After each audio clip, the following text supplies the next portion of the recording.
Ulipoenda kitandani unajua umelala saa 4 na dakika ngapi?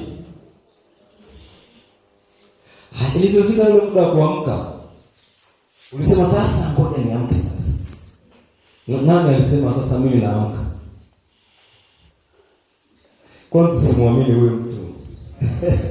Haleluya. Kwa nini usimwamini huyo ambaye hata sisi wakati tunaenda kulala na vyeti vyetu vya degrees, vyeti vyetu vya masters, vyeti vyetu vya uchungaji, vyeti vyetu vya masomo na vyeti.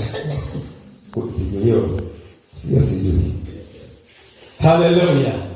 Yaani kwa na usomi wetu form 3, form 4, hatujui tulala saa ngapi? Saa 5 dakika 5, saa 5 ya tujui. Na haona hatukuamua ngoja sasa tuamke.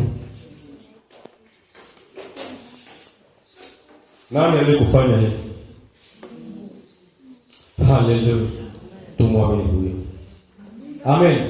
Yaani tuendelee kukaza hapo. Tuendelee kukaza hapo.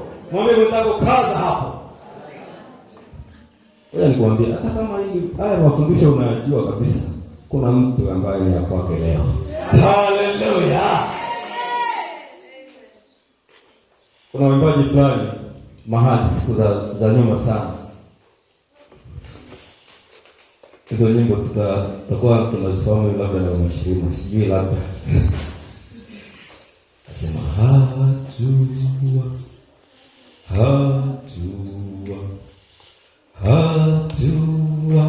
moja zaidi.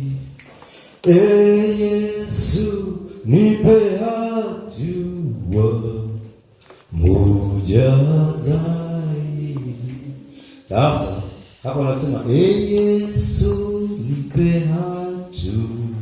Hapo katikati hapo anaingia solution ya imani moja zaidi. Haleluya. Hatua moja ya imani moja zaidi. Na hapo unapoamini bado hujafika. Bado hujafika. Au nani kafika? Jamani, mimi sijafika. Nani amefika? Amemaliza. Kwamba alivyoamini basi, yani anavyojua imani hapo alipofika hatua hizo hataki kuongezewa nyingine.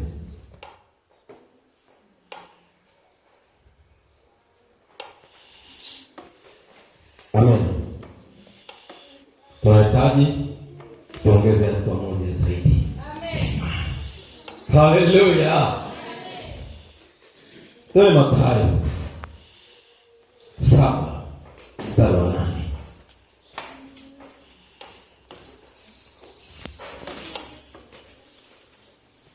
Mathayo sura ya 7:8.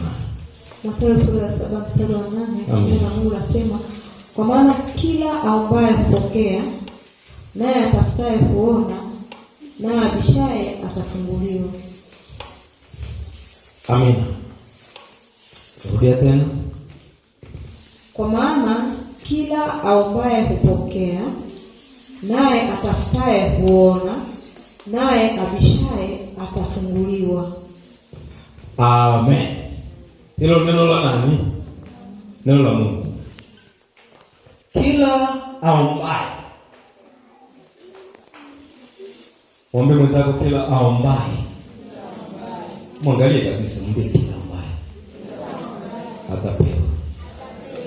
Na kila abishaye atafunguliwa. Najua unalifahamu sana hili andiko. Sio? Unalifahamu sana. Lakini nataka ujenge msingi hapa. Mara nyingi tunaomba lakini hatuamini kwamba tutapewa.